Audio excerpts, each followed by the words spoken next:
అందరికీ నమస్కారం. నా పేరు శరణ్య. నా కవిత శీర్షిక కలం కూల్చే గోడలు. వాళ్ళు స్వార్థమనే సిమెంటు, ఇసుక కలిపిన ఆధిపత్య కాంక్రీటుతో, విద్వేషమనే ఇటుకలతో దేశమంతా గోడలు నిర్మించారు. అవి ఆకాశాన్ని తాకే గోడలు, అవని అంతటా విస్తరించిన గోడలు. దేశానికి మధ్య, దేహానికి మధ్య లెక్కలేనన్ని గోడలు. నీకు నాకే కాదు, నాలో నాకే గోడలు.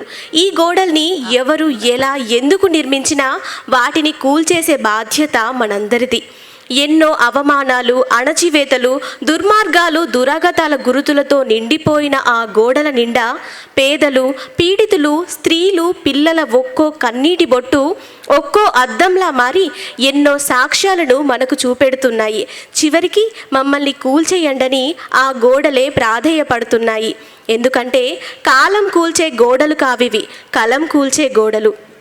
ఎప్పుడైతే లక్షల సిరా చుక్కలు నదీ ప్రవాహాలై మూకుమ్మడిగా ఈ గోడలపై విరుచుకు పడతాయో, పగుళ్ళు దేలిన గోడల గుండా పదునైన అక్షరాలు సముద్ర కెరటాలై విజృంభిస్తాయో, అక్కడ అవి నిర్మించిన పుర్రెలలో, వాటిని మోస్తున్న బుర్రలలో నెర్రెలు వారుతాయి. అప్పుడే గోడలకు ఇరువైపులా ఉన్న చెట్ల వేర్లు ఒకదానితో ఒకటి ప్రేమగా పెనవేసుకుంటాయి.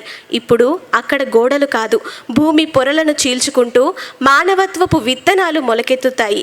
ఎన్నో ఆశలు, ఆశయాలు మళ్ళీ చిగురిస్తాయి. మరెన్నో కొత్త కవిత్వాలు ఊపిరి పోసుకుంటాయి.